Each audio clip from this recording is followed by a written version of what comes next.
Barbara Coates, Director of Field Instruction here. It's so very good to see all of you.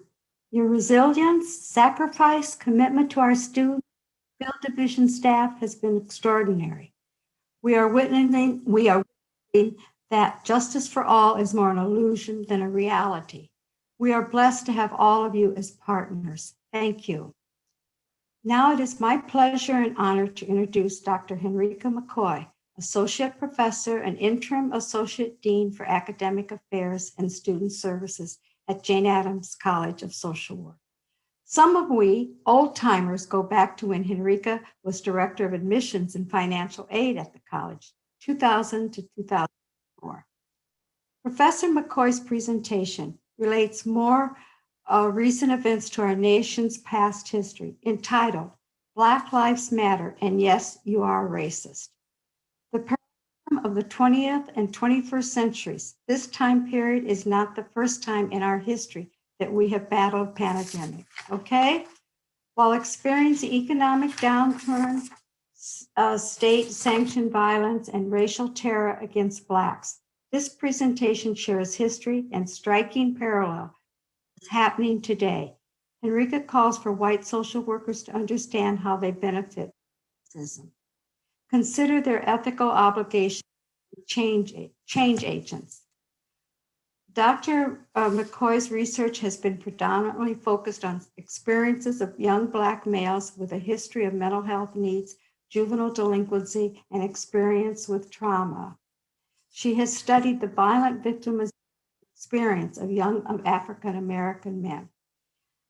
Dr. McCoy's research, she currently serves as Director at Large for the Society for Social Work and Research, also just recently appointed to the Public Safety Research Advisory Council of the Chicago Mayor's Office. Please welcome Dr. Henrika McCoy. Thank you. Thank you, Barbara. Good afternoon, everyone. I'm happy to see you here. I am going to spend about the next 40 minutes doing a presentation for you that's based on an article that I was invited to write last fall. And then we'll have quite a bit of time at the end to talk, to discuss. I can answer questions. We can have a conversation amongst ourselves.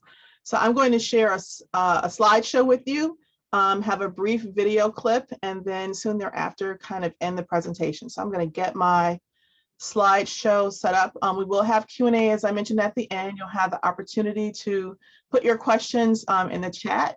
And Tasha McCullough, who you all should know, is going to help facilitate that for me. So hopefully we'll have a really interesting and invigorating conversation for us all today.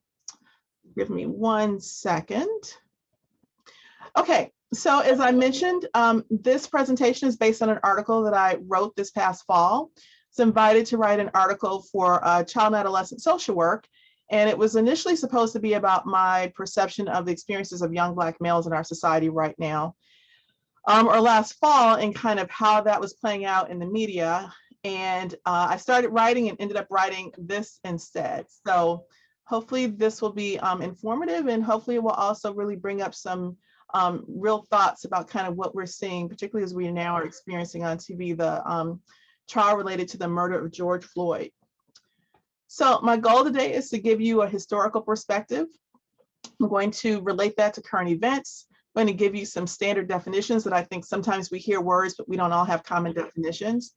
And then I'll go over what I think we as social workers should do and what we should not do.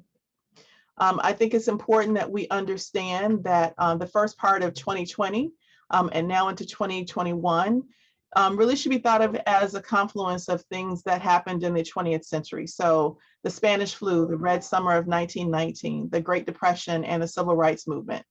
And in addition, it's important to understand how these events are impacting Blacks in this country disproportionately. You know, we are living in really unprecedented times that remarkably parallel the last century. And embedded in that parallelism is a snowball, which just keeps rolling down a mountain and keeps getting larger and larger with each rotation.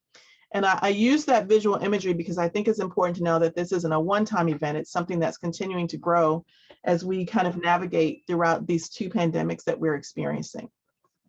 So this is kind of this is where we're going to be today. So we're starting with the Spanish flu, the Red Summer, the Great Depression, the Civil Rights Movement. and then looking at how those parallel our current COVID-19 pandemic, what I'm calling the countless murders of Black men and women, the COVID-19 recession that we've experienced because of the pandemic, and the Black Lives Matter movement. So in the 20th century, people may or may not think about the history of the KKK in this country, but the KKK has been around for well over a century. It was invigorated in 1915 with the film The Birth of a Nation. So I've done this presentation in lots of places throughout the country. I've done it in DC and Virginia and in California, a lot of different places, but I've kept this slide in particular, and I think it's important here to know that the KKK was not restricted to the South as people believe. This event happened in August of 1921 here in Chicago. 12,000 members of the KKK came to Chicago for an event. They gathered together at the home of Charles Wegman, who was a previous owner of the Chicago Cubs in Lake Zurich. And they marched from Albany Park all the way to Lake Zurich for this gathering. And because we're in Chicago, I've given you this context of what does that mean. You can see here that there's a map that shows that it's about 26.1 miles from kind of the center of Albany Park to Lake Zurich. And that if people are walking, they are walking and taking about 8 hours and 51 minutes. And that is looking at our current roads that, as we know, are paved and clearly in much better shape than they would have been in 1921. And I show that because I think it's important to understand the dedication of this group of white supremacists that lived in our country, and this dedication of white supremacists that amassed on Chicago, the place that we live now, and that we cannot pretend and assume that white supremacy and groups like the KKK are really a Southern phenomenon, because they're not, they're an American phenomenon. The KKK reflects state-sanctioned violence and racial terror. And why is that? It's because many members of the KKK were also known to be law enforcement. We know that the KKK was a terrorist group that sought out actively Blacks, both children, men and women, and lynched them. This map is a picture from you from 1877 and 1950, and reflects over 4,000 lynchings of Blacks that occurred during that time. There's a picture here that I have down in the bottom right for you, and it's a picture from 1930 in Marion, Indiana, of two young teenage boys who were dragged out of a jail cell and murdered for supposedly attempting to threaten a white woman. You see that the people at the bottom of the picture are pointing and laughing. This is taken from a postcard, which was very popular during that time. Lynchings were considered entertainment. Over 5,000 individuals came to this particular lynching. You had photographers that came and people would take pictures. People would buy postcards. Once people were hung, their bodies were taken down and dismembered, and people would take body parts as souvenirs. They would send their postcards to friends around the nation. And to the left, I have a song, Strange Fruit by Billie Holiday. I'm not sure how many people are familiar with it, but the song was initially written in 1937 as a poem by a Jewish individual in the Bronx who was named Abel Meeropol. And he wrote it after seeing this picture. And the poem and later the song is about what he called strange fruit, which were the bodies hanging from trees that were the result of lynchings. And for those who haven't seen, I'm a big movie buff, I encourage you to see The United States versus Billie Holiday, if you have access to Hulu. And it talks about how this song was really considered really the beginning of the civil rights movement, and how as a result of that, she was both harassed, tortured, terrorized, et cetera, by the United States government, because this song was seen to really bring Black people together to think about the impact of this state-sanctioned violence and racial terror that happened.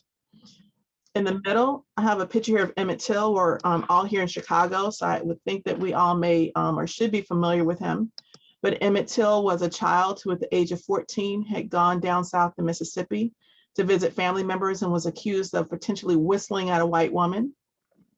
It is believed that that was not true.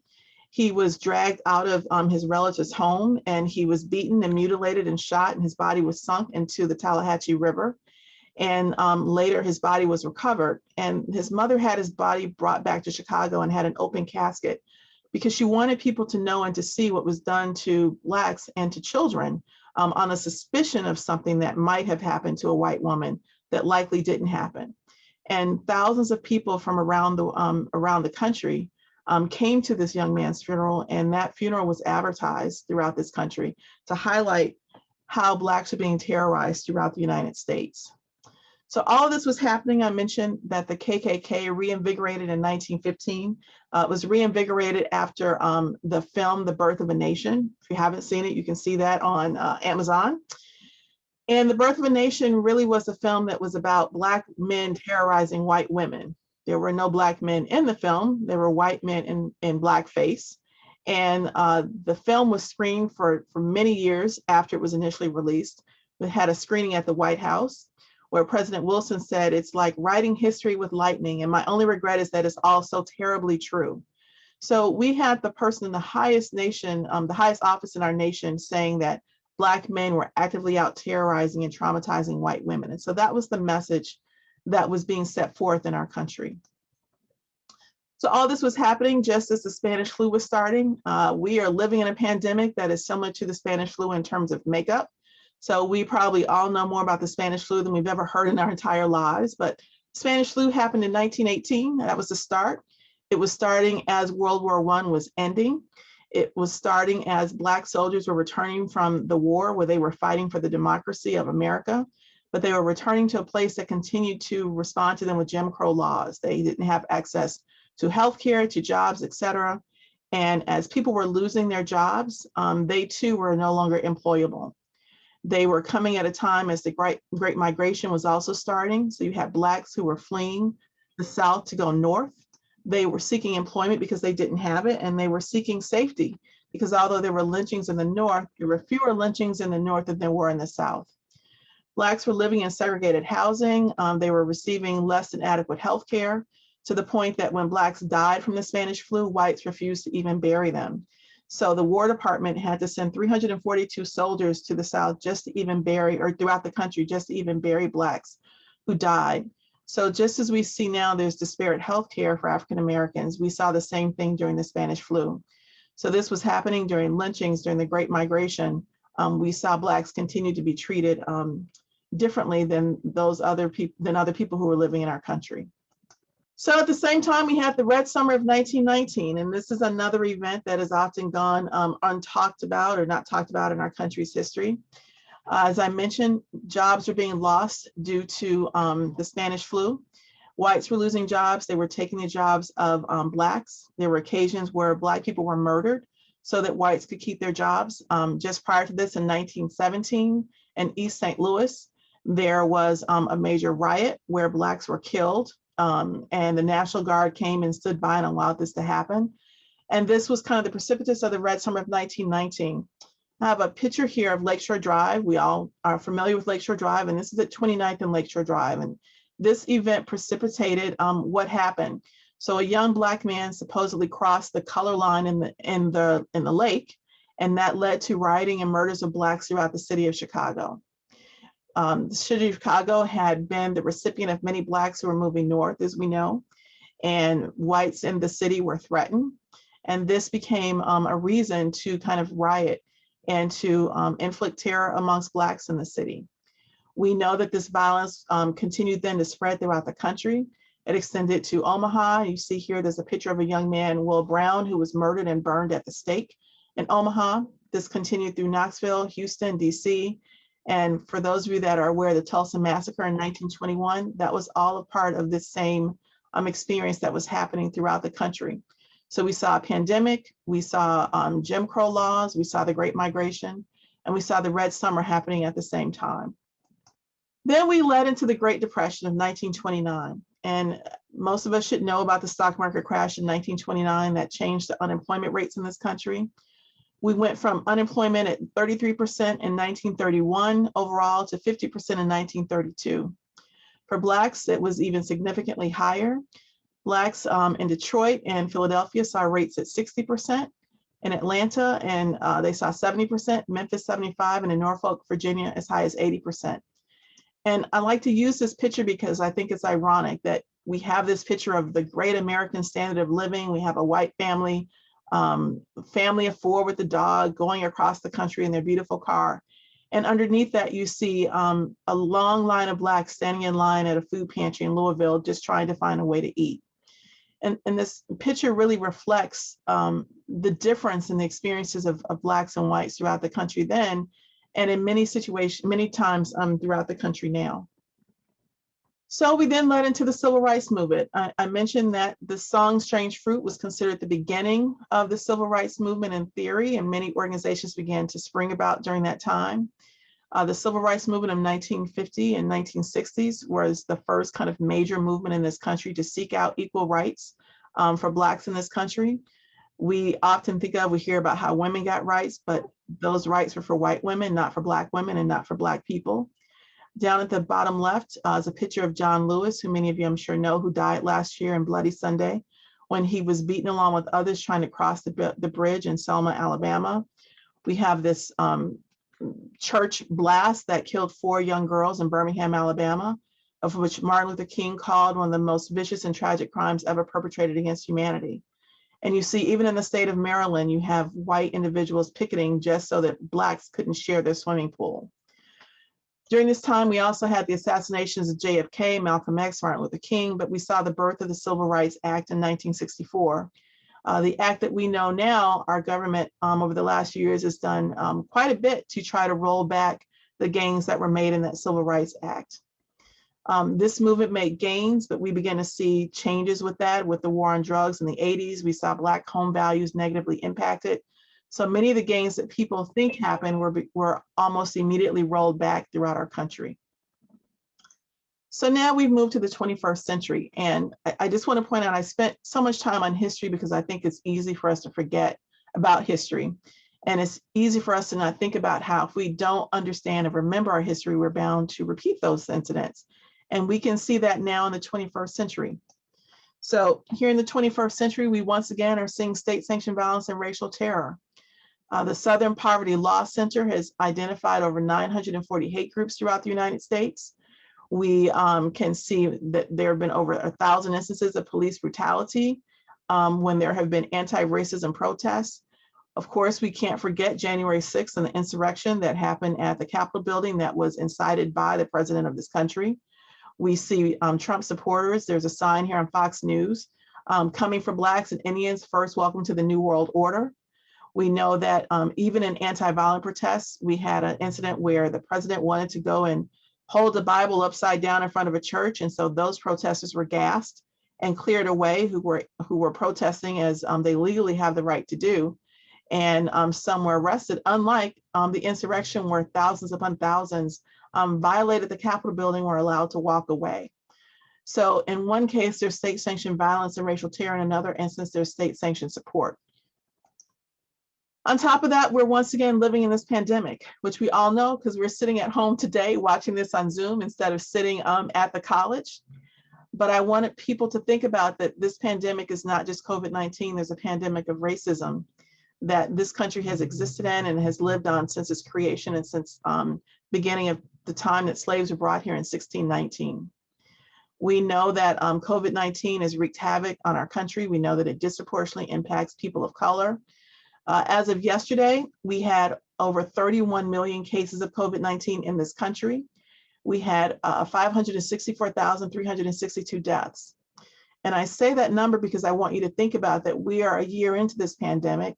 The Spanish flu, which happened over a period of 2 years, had a total of 50 million cases and 675,000 deaths. So in modern times with modern medicine, we are already in less than just a year quickly approaching a total of the Spanish flu, which happened in the early 20th century without the kind of healthcare and access to vaccines and medicine that we have today. And we continue to see a ravage of a pandemic, and we continue to see the same ravage upon the same people that were impacted in the 20th century. We know that although disproportionately whites get COVID at a higher rate, disproportionately Blacks are more likely to die. And I have a slide at the end that'll show you exactly what those rates look like. At the same time, we still have the pandemic of racism. And so we know that racism drives the access to healthcare, and we know that racism drives currently the access to getting vaccinations. We can see that in our own city when there were decisions early on to target specific areas for them to get access to vaccines before others because of the higher death rates in those communities. We also know that in many communities, not just in Chicago, but throughout the country, there are instances of wealthy people coming to poor neighborhoods to get access to vaccines because they think that they should have them before those who live in those communities and that their lives are more valuable and more important. Black Lives Matter, of course, is the civil rights movement at this time and considered the largest civil rights movement of our time. There are, lots of misunderstandings and misrepresentations of what the Black Lives Matter movement is about. It was created in the wake of the murder of Trayvon Martin. They have a specific goal. It is a formal organization. They have a goal of building local power and intervening when Black communities have been inflicted with state and vigilante perpetrated violence. And they have a focus on combating and countering acts of violence, creating space for Black imagination and innovation, and centering Black joy. We often hear the counter argument of blue lives matter, all lives matter. And the fact is that's not the point. The point is that we are clear in this country that historically Black lives don't matter. We can be clear about that when we see the trial that we have on our very news stories on news stations today, and looking at how little someone like George Floyd and the people that he represents, how little his life didn't matter, and how his life is just representative of many Black people in this country. I pick these particular protest signs here because I think they say what we really need to hear, which is that all lives matter can't matter until Black lives matter, and that if you're neutral in situations of injustice, you've chosen the side of the oppressor. And it's important to know that this is a time you do have to pick sides. There is no middle ground. You either believe that Black lives matter, or you don't believe that the people that you share this earth with and share the country with, you don't think that their lives are important. Colin Kaepernick, as we know, has lost his career for taking a stand. And when he took a stand, he said, there are bodies in the street and people getting paid leave and getting away with murder. I'm not looking for approval. I have to stand up for people that are oppressed. According to David R. Williams, who has been noted frequently as one of the most cited scholars in the world, he said that every police shooting of an unarmed African-American leads to worse mental health for the entire population and the state of which it occurred for the next 3 months. And he said this at a time just as the pandemic was starting. And so what I want you to think about is this might have just impacted the entire Black population in a state when we weren't all sitting at home confronted with our TVs on an almost consistent basis. But now we are. And so I would dare to think that it impacts the entire Black population, not just in the state, but throughout our country. So I want to switch gears a little bit away from kind of what history looks like and provide some common definitions so that when we have a conversation, we can kind of all be at the same starting point. So what does that word mean? So often we may have heard the word structural violence and haven't known what that meant. We know that structural violence exists because of social, economic, and political systems. They expose vulnerable people, often people of color, to risks that are behavioral, physical, psychosocial, and economic. They lead to increased morbidity and mortality. And it can be the excuse and inequality and outcomes that derivate from lots of racism that leads to housing segregation, devalued housing, inadequately funded public education, higher unemployment rates, and poor health. And often people blame the victim and say they don't try hard enough. But the fact is our systems in our society were created not to support Black people, but to support white people. And structural violence keeps all of those in place. So what is racism? This is, I think, the word in our country that has been most diluted over time. So we are used to racism being this very overt experience from in earlier times where people were stringently separated, Blacks over here, or coloreds over here, or Negroes over here, and whites over here. But that is not the only depiction of racism. Racism can be more subtle. Racism keeps systems in power. So for instance, when you say, I don't see race, what that means is you don't see the experiences that people who are not white experience in this country. And so therefore you choose to maintain those oppressive symptoms or systems. I have a Black wife, I adopted Asian kids, so nothing we could say possibly could be racist. By doing that, it ignores the power and the privilege that you have by default by not being the people that you're discussing. Voting for Trump had nothing to do with racism. And we know this was a very popular stance throughout our last election. But the fact is, if you vote for someone who believes and perpetrates racist ideology, it does have something to do with racism. You can't separate racist ideologies from the racist person who is perpetrating racism. And then if Black lives matter, that means white lives don't matter. We know in this country, white lives matter every day. We know in this country that Black lives matter not every day, and quite frankly, very inconsistently. And so one thing does not equal the other. What is white privilege? So it maintains the structural violence that I mentioned earlier. Lyndon B. Johnson said in a very famous interview, if you can convince the lowest white man he's better than the best colored man, he won't notice you're picking his pocket. He'll give him somebody to look down on and he'll empty his pockets for you. And this really is about making sure that Black people understand that they're at the bottom of the system in this country. And that as long as you convince everybody at the top that they are not that person, there is privilege that is given because of that. I've included examples here from Barack Obama and Oprah Winfrey, who I do that because when you look at this picture here, you notice that white privilege, no matter what, if you're a white person, outranks everything. So Barack Obama, our former president, said there's no Black male my age who's a professional who has to come out of a restaurant and is waiting for their car and somebody didn't hand them their car keys. He's talked about being unable to get a cab. Oprah Winfrey, as we know, one of the wealthiest women in the world, has talked about going into a store and being told she can't afford something that she could probably buy at the store 10 times over. And because someone looked at her and didn't know who she was, not that that should matter, didn't want to serve her. So all the education and money in the world didn't take away from the fact that people looked at them and saw someone who was Black. So why does all this matter? I have a quote at the bottom that was about an academic environment, but I think that it is relevant regardless.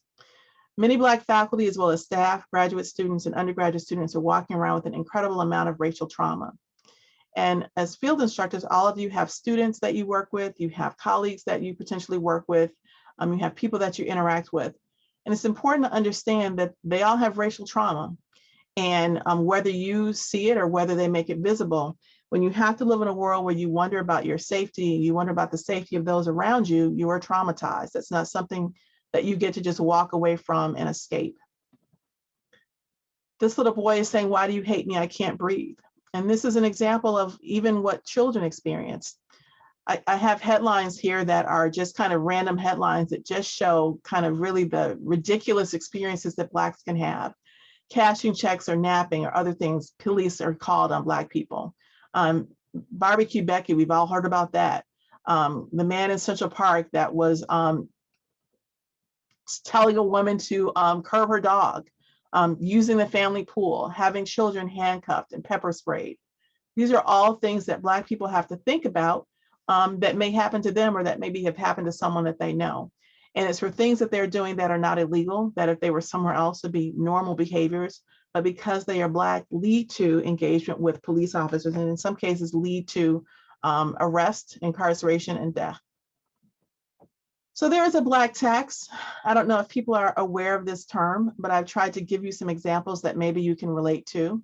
So pre-pandemic, you may have said to someone, we aren't racist, look how diverse we are here, you got a job here.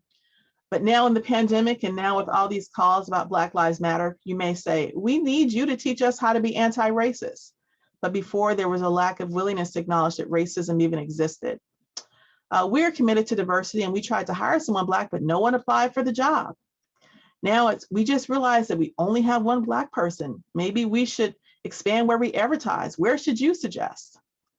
All lives matter. Now we need a statement to show we support Black Lives Matter, but how about you take the lead on writing that statement?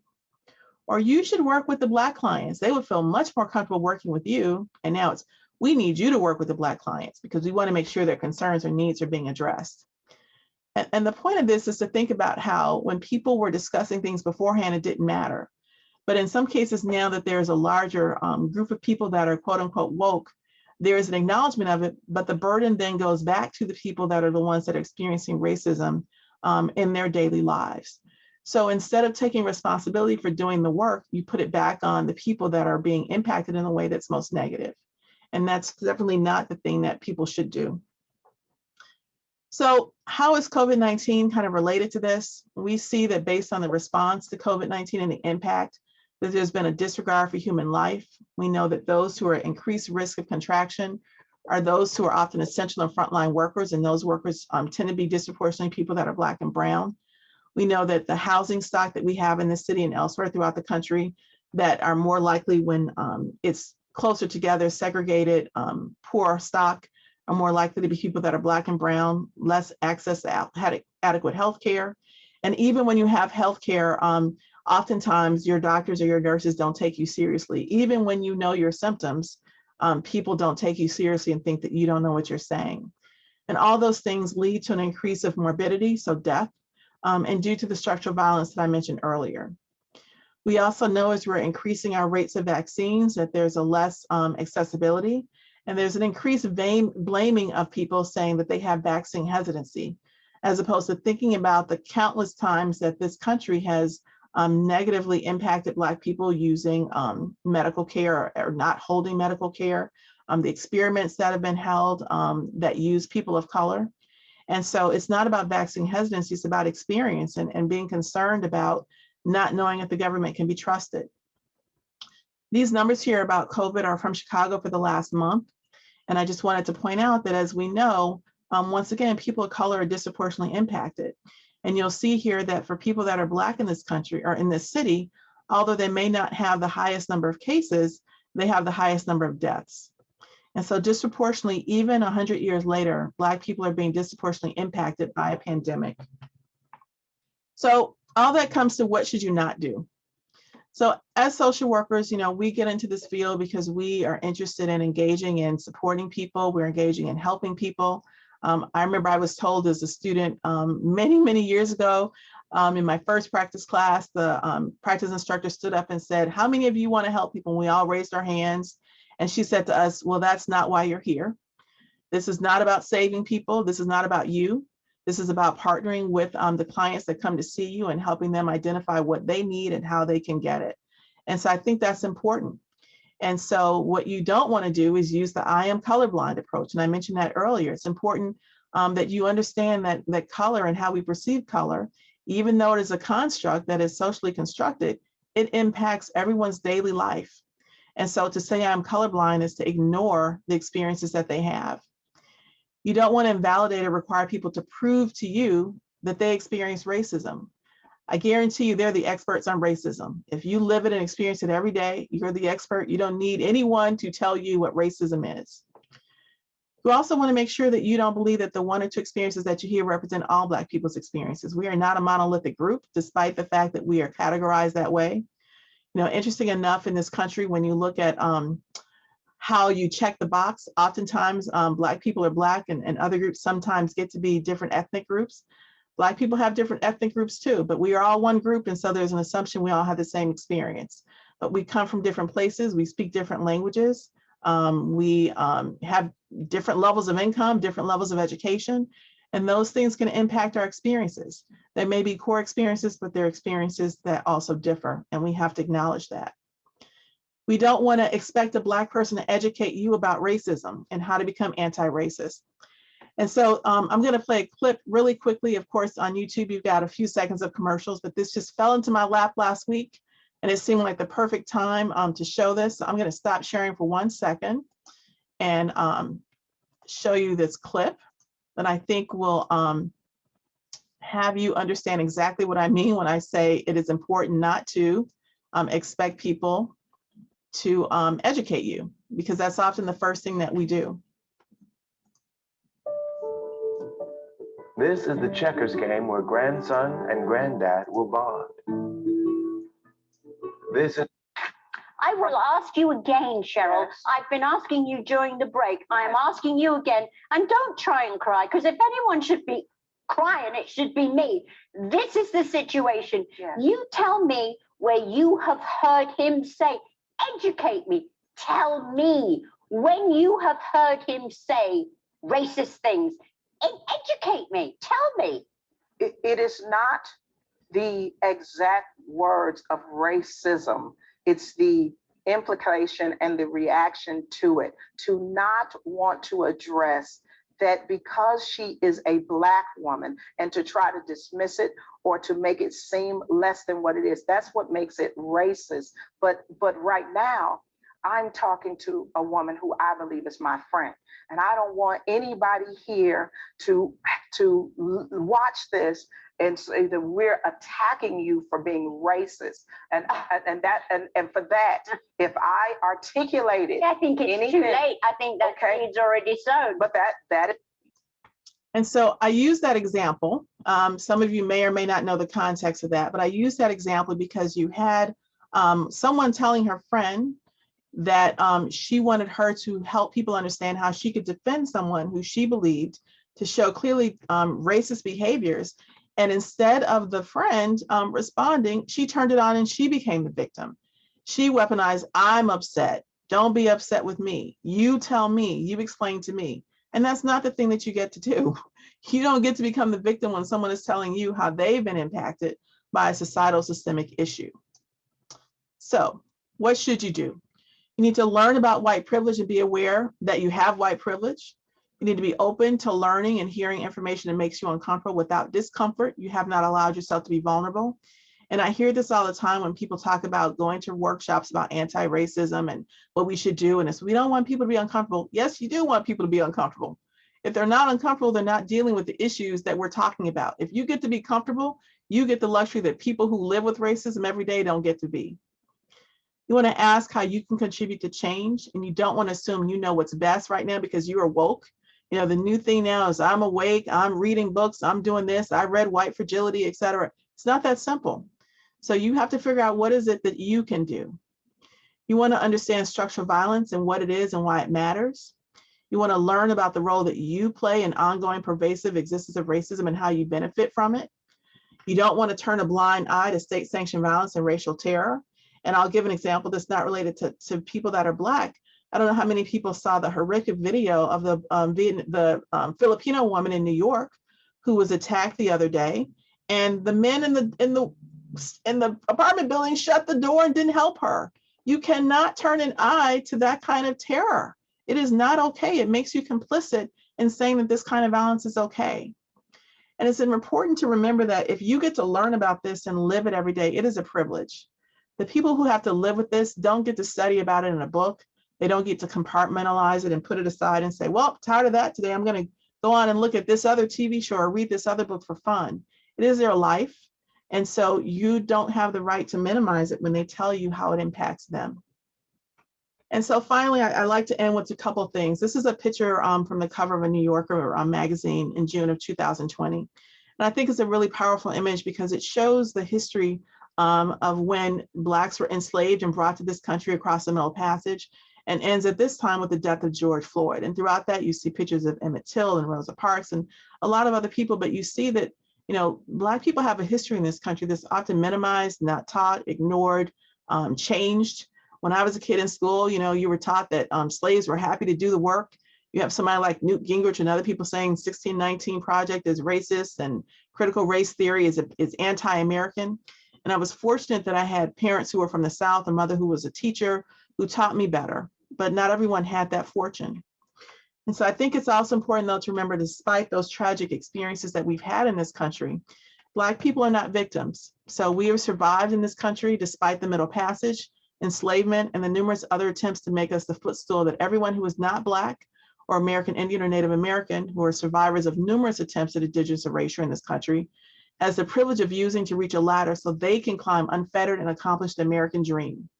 If you are silent, you are complicit. If you fail to demand change, you are giving approval.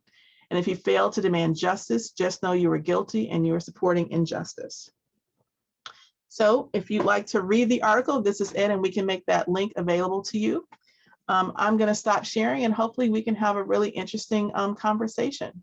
Okay, so far in the chat, we just had a couple of questions. Yes, the presentation will be made available. So when we send out the link for you to do your evaluation of the presentation, as well as to register for your CEUs, we can also send a link to this presentation so you'll have it.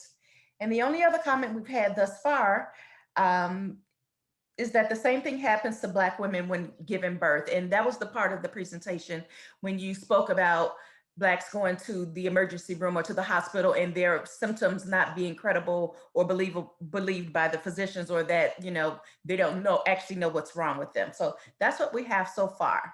And absolutely. I mean, I'll say I'm a big tennis fan. I've been a tennis fan since I was a kid. And I think probably the most recent famous case of that is Serena Williams, who had a history of blood clots. And she went to, after give birth, almost died because she had blood clots and no one believed her. And it was because she had clotting problems after birth and she was Black and they didn't care and didn't believe her. So it is a very common experience. I see someone said breast cancer. Absolutely, that's true too. So it is not believed that we understand our own bodies. And we often are impacted, for instance, like breast cancer. We may have sometimes we have a different type of breast cancer that is much more deadly. And those are instances that are ignored. And we see higher rates of death in many instances because we're not believed related to what's happening with our bodies and who we are. I'm not seeing anything new. Alicia has her hand up, Alicia Meyer. Yeah, hi. I just wanted to say thank you for pointing out the COVID regarding like the vaccine, the COVID vaccine, just like how some people don't trust the medical system. I think that's a really important point. And I think that COVID has it's a very heated topic right now.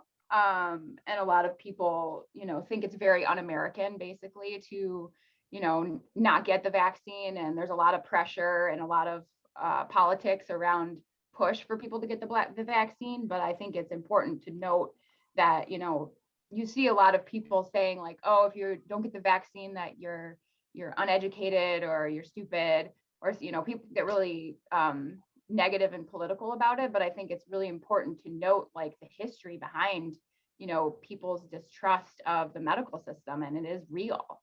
Right. Delana Dobbins pointed out in the chat, and I normally have actually a picture of this book, the book Medical Apartheid, which is by Harriet Washington, which I also highly recommend, which talks about the historical treatment of Blacks in this country, gynecologically, et cetera, historically related to the medical mistreatment in this country by Blacks. And we know that this has also happened with other populations. And so those instances are always swept under the rug as if they're unimportant, but people tell stories, people know. And so it's not unfounded. We have to think about why people make those choices and not minimize them. It doesn't mean that we shouldn't work with people to be able to think differently about why something might be a different choice to make, but we can't pretend like this country doesn't have a history. The fact is it does, and the fact is many of the medical gains in this country have been done on the backs of people that are not white. Gwen Miller has raised her hand. I just want to first thank you for Henrika for presenting so well and taking us through that history lesson. It was very powerful. And there's so many atrocities against people of color that it's, I know you just can't even do it in one presentation, but I just want to, being Black in America, I've been, Black your whole life? All my life, 64 years now. And I am understanding more so now racialized trauma that I suffer every day. I'm a professional. I'm a licensed clinical social worker. I help people. But the bottom line is I've been victimized and I see the trauma. And as I look back, I went for my vaccine, and that is true. I was in a Black neighborhood, but I was the first Black person that they vaccinated that day. They were coming from Buffalo Grove and Darien and so forth. I was the first one. I'm like, well, what are we going to do about our people? Or when there's a police car behind me. And I get nervous.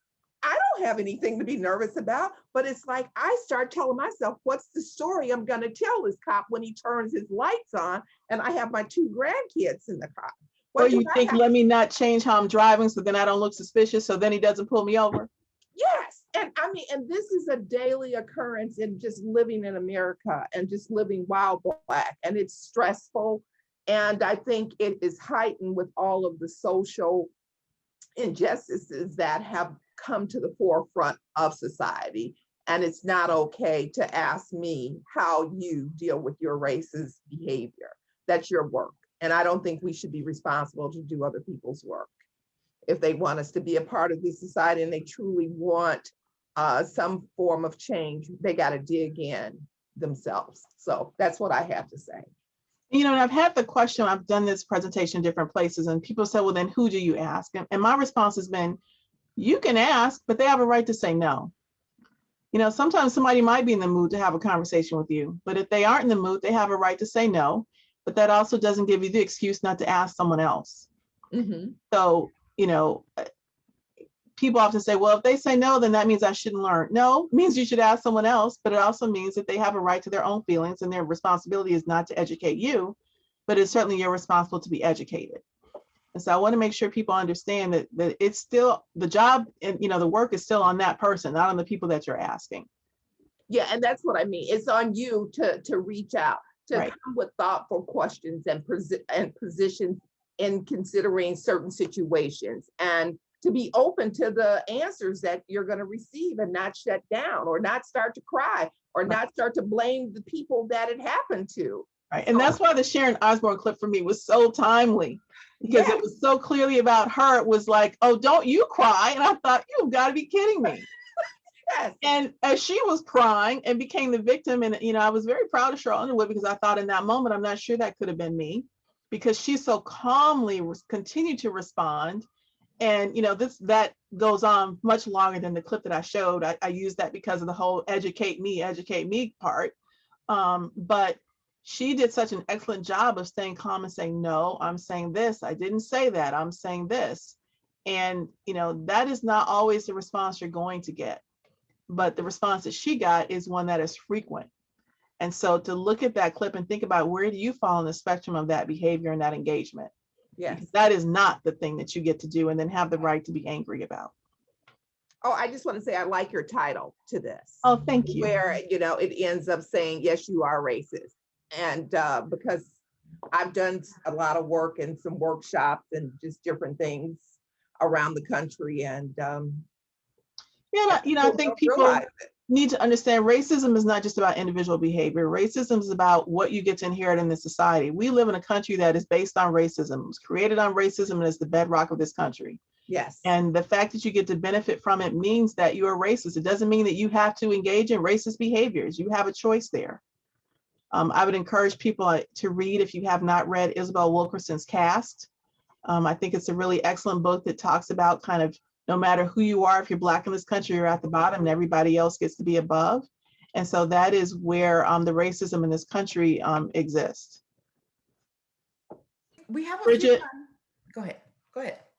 Hi, thank you. And I want to thank first Miss Kimberly, I think it's Jenkins, the field liaison. We just kind of a happenstance on this event. And she and I were speaking about partnering. I'm the coordinator for social work with Waukegan Public Schools.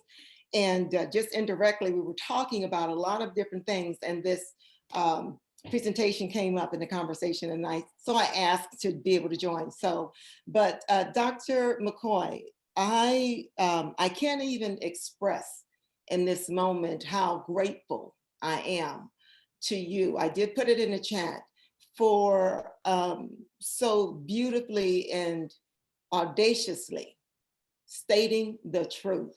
Thank you. From the historical perspective to today. And I believe I've spoken with Ms. Coates as well a year ago, right as the pandemic started. And I'm watching you speak truth, not your truth in general, but the truth of our history. And in the presence of Ms. Coates and others. And oftentimes I feel like I am that one person who's audacious enough to represent who I am and my ancestors and maintain integrity in all of that. And so oftentimes for people who, whether it's my colleagues or people I was in school with, will come up and say, thank you for saying what you said. Thank you for asking what you asked. Because they feel that, and I say, well, why didn't you? What makes you not? Because they fear often that there's going to be some sort of consequence, a repercussion. And so when I see someone, as I witnessed you do this, it's affirming, it's validating, and I hope encouraging to those who may be less inclined to be confident in saying to someone, no, I don't want to teach you what it is to be like. I'm not in that space today. Or to say to a supervisor or someone or a colleague, it is not okay for you to make such disparaging comments about people that look like me, or perhaps people who look like someone else but don't look like you. So I think we're in that time, because since the murder of George Floyd, there is this, everyone has had as Oprah used to say, a bing bing moment, that we have ugliness in the world. I mean, even Colin Kaepernick, we understand now that kneeling is okay, yet he still is waiting on his apology and a job. But I digress on that. But the thing of it is exhausting. It is exhausting. I find it condescending. I find it insulting for, and to all of a sudden that this is happening, and I like the fact of the racial trauma, and I'll cut it off, but I'm just so full, as my mother often says, this whole experience, because I finally get to see me and you. Because I wonder what it looks like. Because sometimes I go home and I think, is it just me? I'm like, am I making up these feelings? Am I making up these thoughts? I mean, didn't they hear what I saw and what I heard or what I read? And so why am I the only one seeming to feel like this? Sometimes it's even with people who look like me, but the silence is there. And oftentimes it's coded in fear. This is what has been translated to me. So I think this was an opportunity, like I said, for some to be affirming, reaffirming, and for others, I hope encouraging, because it's so needed. And you're right, we do have to insist that people not be so comfortable. That's why we are where we are still today, because they don't want to talk about it. And I, bump heads here in my own district with that. It's like, but then don't tell me that you are interested in moving forward and ensuring that all people feel comfortable in their professional spaces, and that we are standing in front of our children, our students here, those individuals who see them, and not, and have expectations for them like they do for others. So unless you're willing to make people uncomfortable. So this was very powerful. And I just have to give it to God that this was destined for me to be here and just experience this today. So thank you so much. And kudos to you, and keep doing it. Well, thank you. Lots of accolades in the chat for the Well, thank presentation. you. I think you're going to be highly sought. We have a question. How can you be contacted for future presentations? I'll put my email in the chat. How about that? Okay. And Wanda Bryant, make sure you grab that. She mentioned she'd possibly be interested in you speaking at a racial summit at the Y. Okay, I'll put the link to the article too. I'll try to quickly find that for people that want to read the full article. So I'm curious to know if there was anything, and we always say as social workers, this is a safe space, right? So this is a safe space because, as I mentioned in the talk, if you're not uncomfortable, I think, I've probably done something wrong. So I'm curious to know if I think in this country, we have diluted what racism is. And so I'm curious to know if people feel like my definition wasn't enough, it was too much, it doesn't make sense, or if they have a different definition. May I just say something? Sure. In regards to how I think the word racism has been toned down and watered down. And I heard someone say something to the effect of it's white amnesia, or that it is that I just love all people, but there is a difference in color and we have responsibilities. Or they'll give these excuses and to dismiss the racism, to dismiss the actuality of the situation. And I'm trying to figure that out, how do we call it what it is when there is a racial bias in some situation, and not say, oh no, well, this is for these people here because they did this, but they had that access because of who they were. We didn't have that access. So, but now you want us to wait in the back of the line because we weren't privy to this. And that was what happened with the vaccine, actually, that the white people in the northwestern suburbs had information that the Black people didn't have, and they were able to secure all of those vaccinations for the first 3 weeks, pretty much. So, it's like we're not in the loop oftentimes. So how do you justify that? How do you make that it makes nonsense to me, but I don't understand. Well, we live in a country where right now it's like if you say it, it's true, even if we know if it's a bold-faced lie. I mean, you can literally see something happen and somebody say something and it's like, I mean, what Bridget just said, right? You can see it happen and you think, what world am I living in? Because that's not what I saw, but the whole rest of the room sees something else. And what we know is often in those circumstances, the people that are recreating that are the people who are the ones that have access, power, and control and don't want everybody else to have it. So that keeps them with access, power, and control, and keeps everybody else out of the loop and not in the know. But that's always how this country has worked. The difference is that we have increased social media, increased access to media, et cetera. So it's easier to find out information sooner than later, but you're usually finding out that you didn't know something. So I think that's very common. That's how people who are the haves stay the haves. Yeah. Delana Dobbins has raised their hand. Hello, all. Thank you so much, Dr. McCoy. I'm not going to say much because I'm angry. I avoid certain conversations. And I'm not laughing at you. I'm laughing with you. Let me. No, it's okay. It's okay. When even last year when George Floyd situation happened, I completely disconnect from those things. I cannot pay attention and live my life at the same time in a healthy, peaceful way. And I'm angry because these are the things that affect every aspect of my life. The medical care I receive, my property values, how my taxes are calculated here in Chicago. I mean, it's disgusting. The schools that my child has access to, it just makes me sick. The way I was treated in pursuing advanced degrees, it's just ridiculous, right? So what I did want to share though is I like your definition of racism, but the way that I feel and from what I know, I think we need to stop talking about racism as it relates to Black people and let's call it, I believe it rises to the level of genocide. What our people have experienced in this country over the last couple hundreds of years, it is genocide, even from the way that people who rise up as leaders in our community are murdered, the things that our government has intentionally done to our people, as in the war on drugs or bringing in drugs into our communities to fuel foreign wars. I mean, let's talk about it, what it is. Redlining, it is despicable.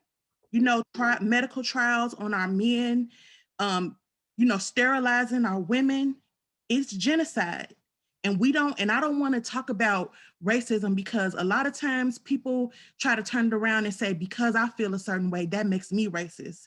And those are the people that make me want to catch a case. And I don't do that because I don't want to lose my licensure. I don't want to lose my way of life. But it's like a joke to some people in order for them to maintain, their peace of mind, quiet their conscience or keep their power. That's all I want to say.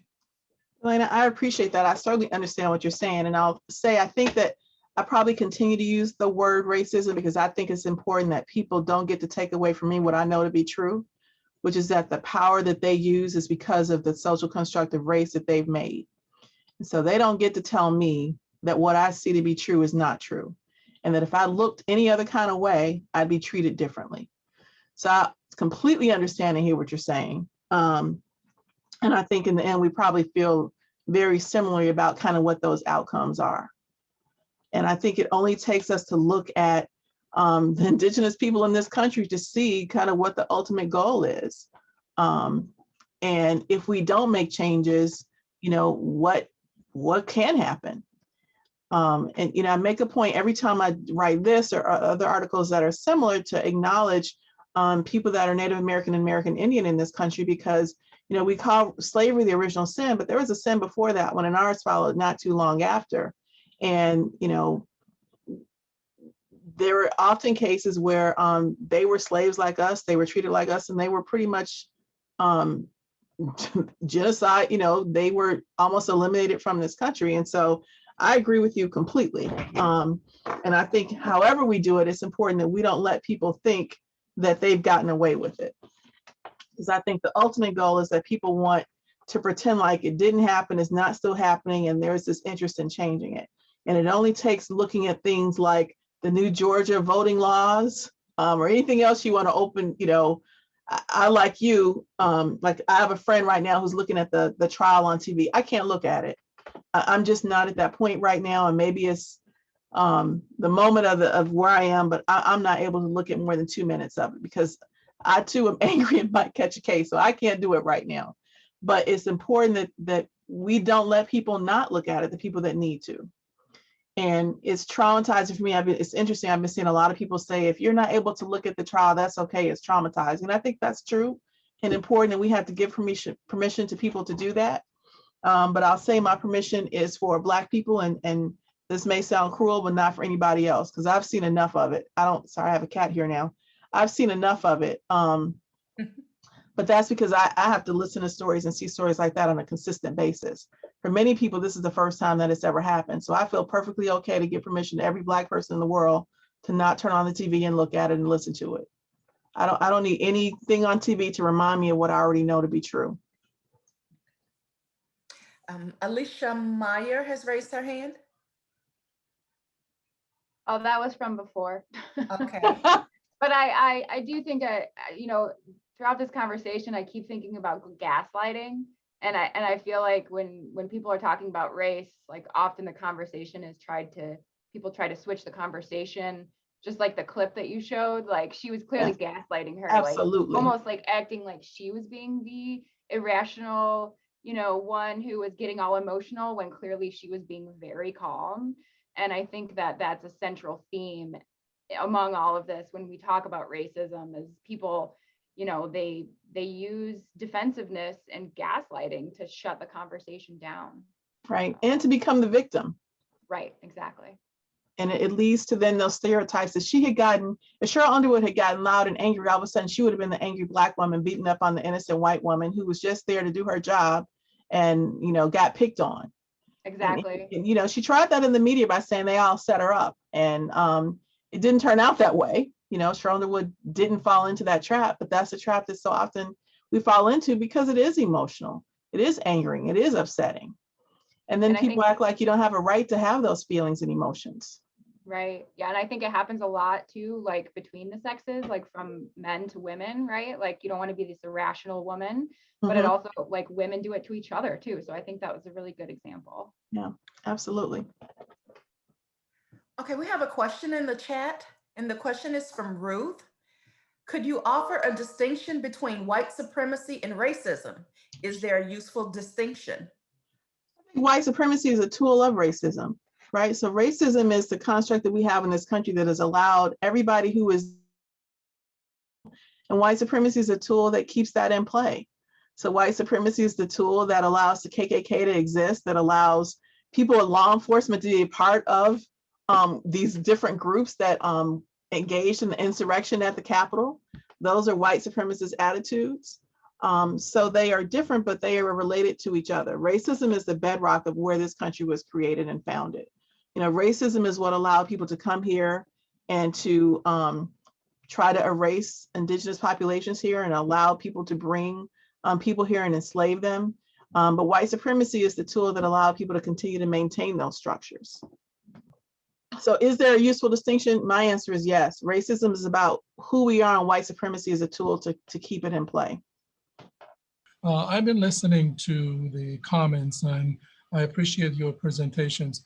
And throughout these trainings and going through the diversities and talking about racism in this country, something that we always fall short of, we never talk about what is the real, I guess, tool to eliminate racism and discriminations and having everybody to be equal. You have mentioned this several times.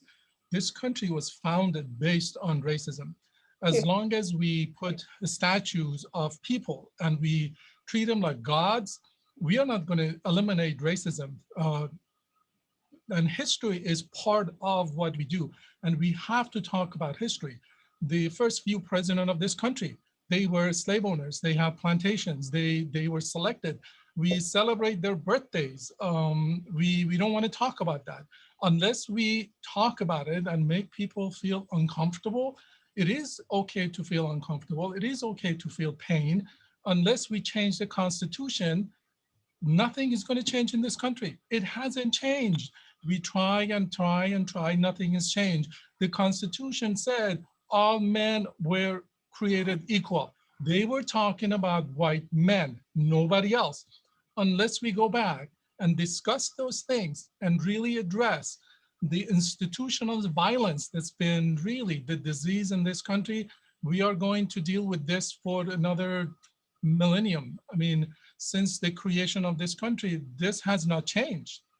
Through your presentations, we are going through the same cycle. It's like a domestic violence. We go through the same cycle. We have the honeymoon phase, everything is good.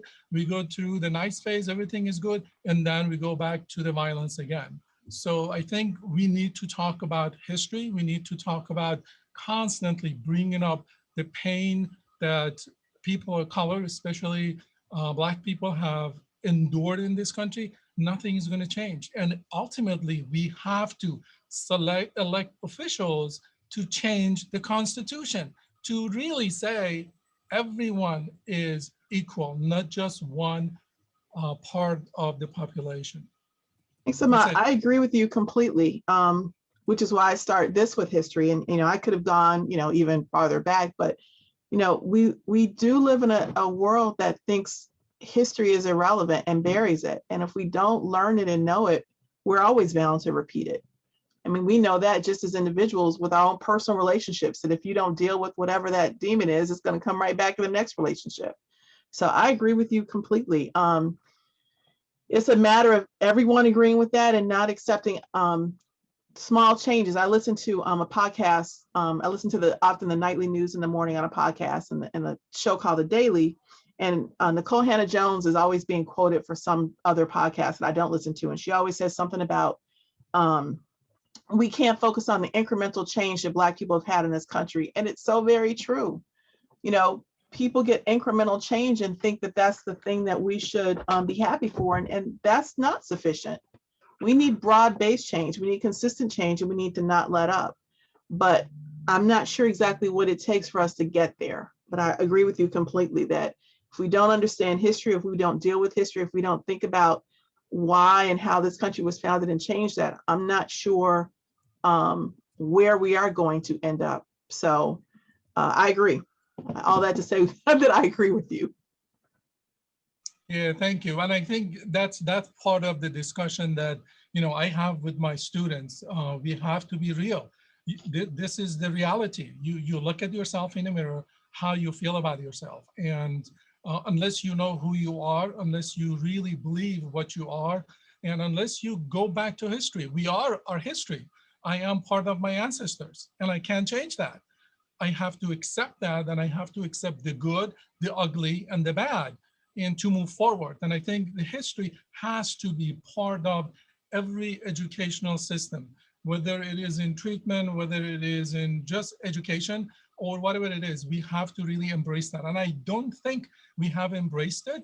And I think in this country, as you know, history has been written by selected people. They present different things based on their own view and eliminating what is really happening. The same thing as you presented about the COVID-19, the people have access to it. People don't want to hear it because it makes them uncomfortable. Yep, I agree. Raimundo Galarza, would you like to come off mute and have a few words to say? You posted a comment in the chat and someone would requested that we follow up on that regarding supporting the students. First off, thank you for a great presentation, Dr. McCoy. Nice to see you. So I'm more articulate speaking than writing. Sure. Well, what I meant to put in there, and when I said supervisor, I meant like the person that evaluates me. So that's what I meant as supervisor. But that brings up a good point that I have also seen supervisors for field students in the field that have discouraged UIC students from making certain comments and advocating for their students and empowering their students when they are faced with a racist situation as well. So that is a valid question though as well. Tell me your question. How do you support students when is that the question? Yes, and what would you explain or I guess recommend for students to do when they are faced with that type of supervisor? I think it's really hard for students, right? I mean, we have to think about first developmentally where they are, depending on, is it a brand new student out of college? Is it an older student? I mean, we know, right, developmentally that we're still adolescents till we're 24. And I think back, could I have ever done, and I was an African-American studies and a sociology major. And I think back, even with all what I thought I knew and having, as I mentioned, grown up in a household where I was very clear about Black history and experiences, could I have been so bold as to say some things that I think or say now? And I don't know if I could have done that in every circumstance. I think about the jobs that I've had where I was like a very typical social worker in the field. I had a whole lot of jobs. I usually had 2 or 3 at the same time. I lasted a job a couple of years and moved on to the next job. Sometimes it was because I worked someplace where my white female supervisor went on maternity leave. And instead of me being the person who was left in charge of our unit, a white incompetent male from a different unit was assigned to the unit. And but I was expected to do his work while he was away at lunch cheating on his wife. And when I didn't do his work, I was reprimanded. And so I quit because I said to them, I'm not doing that. Now I didn't go into detail. Everybody knew the open secret of what was happening. And I think about that. And I wasn't a student. I was 6 years into my career, I think. And I think it is hard for students, just like it is hard for most people who are impacted to make those statements, because you don't feel like you ever have the power to say those things. You never know who is going to turn on you. I thought I had allies at that job, and instead I was reprimanded. And I couldn't believe it. I mean, I thought these are people who know my worth. They know how good of a job I'm doing, how much I've contributed. I was the first Black person in that environment. And I didn't get support. He got support. And so would it have been helpful had one of those people supported me? Yes. Would that be helpful for a student? Yes. But the student has to have felt, I think, that support exists before and after, because I know what sometimes can happen is you can get support and then it disappear and you get the cold shoulder after that. And even though you got support in the moment, it doesn't feel very good and it feels like you're still being punished. And so as a supervisor or as a support, you have to make a decision that you're going to be there throughout, because as a student and as a person of color who is getting that, right, you feel like you have ruined your opportunity in a very small career, in a very small field to make progress. And you believe everybody knows everybody else. So it's supporting the student, but sometimes it's saying it on behalf of the student. And I hesitate to say that because it's also important not to take away someone's agency. And we just had a sexual harassment training we have to do every year at UIC. And this kind of this thing of like, when you see something, say something. And, I was going along with it, but sometimes I thought, but you know what? Sometimes I don't need somebody to speak up for me. Sometimes I want to say it myself. So I think, how do you support the person? You ask them first what they need, right? Do they need you to speak up for them? Do they need you to stand by them? Or do they need you to support them as they do it? And that's probably the only way, because everybody will have a different answer and you might feel different today than you do tomorrow. I don't know if that answered your question, because I kind of got lost in my own memories of my own experiences. But I think the second half of that is you have to decide too, particularly if you're a person of color, if pulling aside that supervisor and checking them on their own, how that impacts you. And are you willing to put forth yourself in a sacrificial position to do that? And sometimes people aren't willing to do it. And I don't know if that means that, I don't think that means always that you are selling out and not being supportive. Sometimes that's just the reality. And I think we're often faced with that, where we have to take care of ourselves. And so you have to find the line between the fact that you have to take care of yourself, your family, your kids, and whoever, and taking a stance. And that's not always an easy thing to do. I mean, I'm certainly not ever going to be the person who's going to say, you know, I'm going to get out there and tell everybody how I feel no matter what, because I need my job. I mean, that's just the fact. I got to pay my bills and I have to eat. But there are other times that I feel like, you know what, today I'm in the mood and today I'm willing to take the brunt of it. And I think that's just a hard choice to make, but it's even harder for students. And so figuring out what role you can play to support students, but asking them first what they need and acknowledging it. Because if you don't acknowledge it, they feel like no matter what, they're invisible. I don't know if that answered your question at all. Yes, but like a lot of people too, and in this presentation, I mean, I love being part of presentations like this, but it's also very difficult to be, you know, reminded of everything that's been taking place with us. Yeah, I would agree. You know, I've done this presentation now in lots of different types of venues. I've done it in undergraduate classes, graduate social work classes. I did it in combination with another presentation at a couple other universities. I did it Monday night with a sorority on campus that is a social sorority that is the young women are from lots of different racial and ethnic backgrounds. And it's always interesting to see who seems to really tap into personal experiences and what they feel and what they ask. And every presentation, depending on what it is, I'm brought to a different place in my own life about something that it reminds me of that I've likely buried because of my own racialized trauma at some point. And so I think it's really hard, but if we don't do it, then people can pretend like it just doesn't exist. And I certainly think that's not okay. That's one thing I'm not willing to do, is let people think like they get to get off, because I don't get to get off very easy every day. The fact I can't turn on the news, or I keep looking down because my phone keeps getting breaking news about some other tragedy in the world. I mean, I don't get to escape. So quite frankly, nobody else should escape either. It's not fair to me. Shouldn't be fair to them either. So. Part of that, really, what I remember is historical trauma. And a lot of times we don't talk about that. And a lot of times most people, they think historical trauma is something out there. It has nothing to do with us. Everybody's infected by that.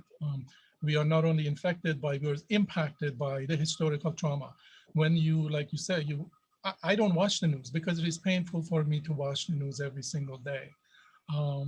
It is directly related to what is going on to my countrymen, to my fellow human beings. It is painful. It is difficult to deal with that every single day. But if we don't do it, who else is going to do it? This is my thing. If I don't do this, if I don't talk about racism, if I don't talk about the pain that is caused, who else is going to do it? So it is a task we have chosen to do. It is a profession we have chosen to do. And I think part of what we have chosen to do to educate other people, it is not anyone's responsibility to educate me. This was part of also the presentations and what you discussed. And I think we put undue burden and responsibility on Black people to educate everybody else about racism. That's not their responsibility.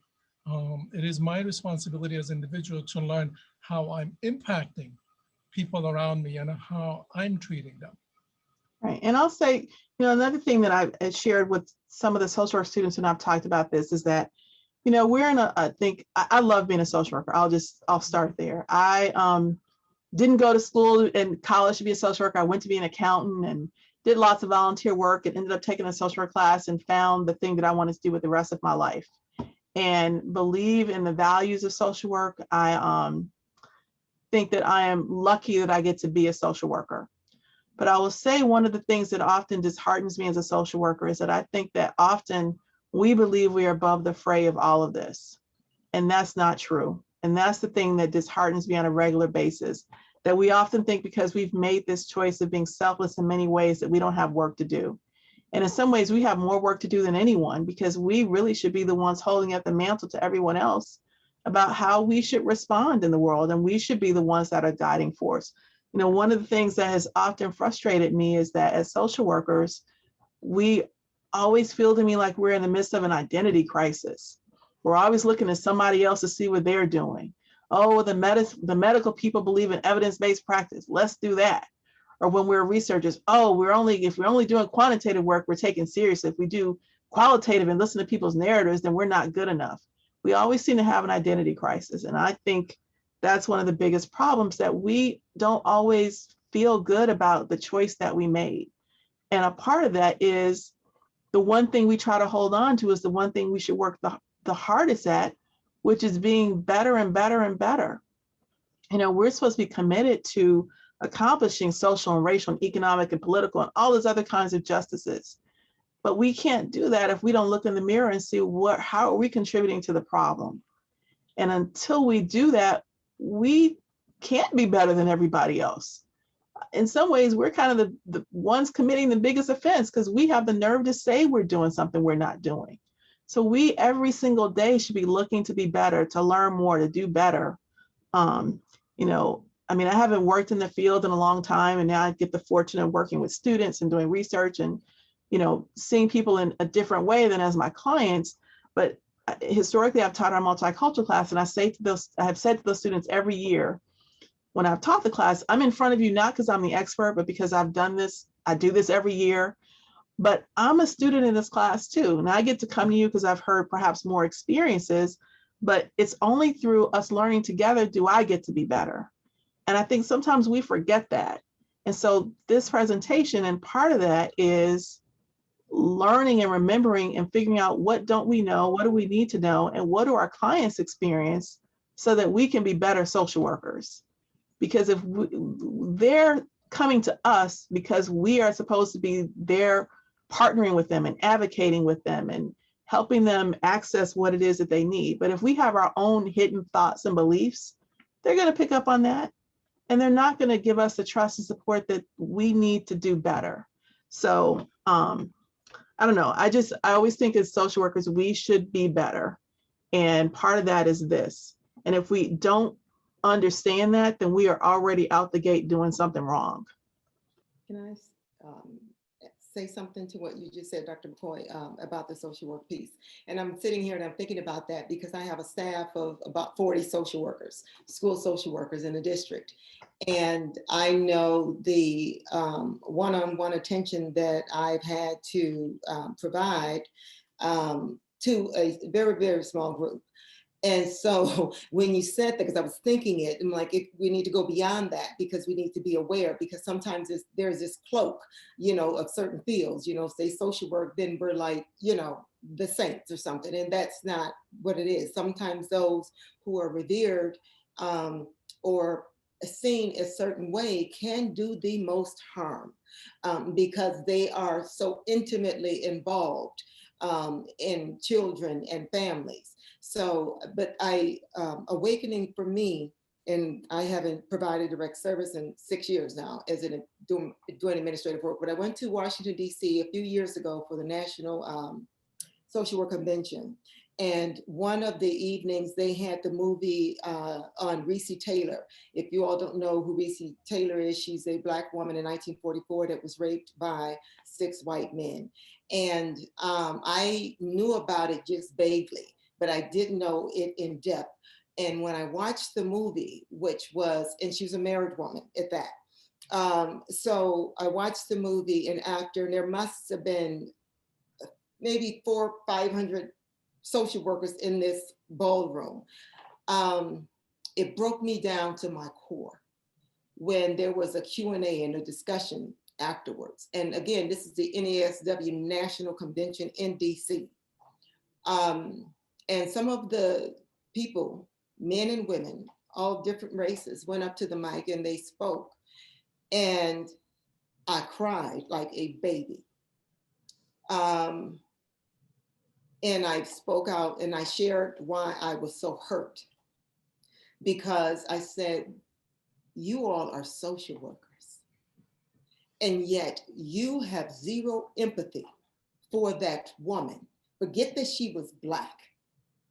Think if she were a white woman raped by 6 Black men and married, because, you know, in 44, I guess a lot of people, you know, if you're married and you have a family and all that, it makes you more closer to sainthood or something. And I said, but there's such a disconnect and detachment. Well, why didn't she immediately tell her husband? And what's the whole Me Too movement about? Okay, and so it was just, I was so hurt by it. And when I finished and talking through my tears and asking them all to check themselves, why don't you see her the same?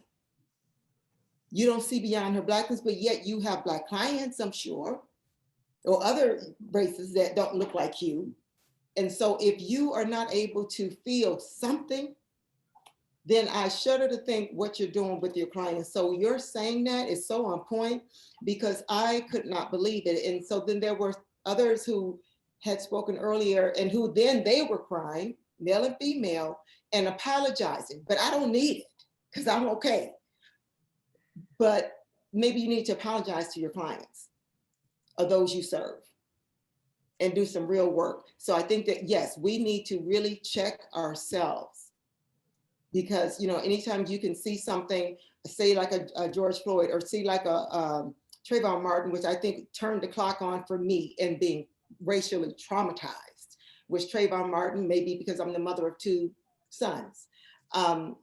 But if you can hear that story and say, well, he had a hoodie on, or George Floyd allegedly was trying to pass a phony $20 bill, what does that have to do? So now we're, you know, the judge, the jury, the executioner. So, you know, what makes you separate it out? If George Floyd were Jewish, if George Floyd were gay and white, would we be saying that? Would we look for these things? So this is what I think people need to do. When they get ready to do the but-isms, they need to stop and say, wait a minute, would I do that if that person looks like me and mine? And perhaps we can, you know, start moving forward. But I think it needs to start right. Take care of home first, yourself. Anyway, that's all I have to say. Thank you, Bridget. So I know we have reached 2:30, which is the end of our time. I want to thank all of you for coming to listen to me, and I want to thank Barbara for inviting me to be able to present. I want to thank you. It was unbelievable.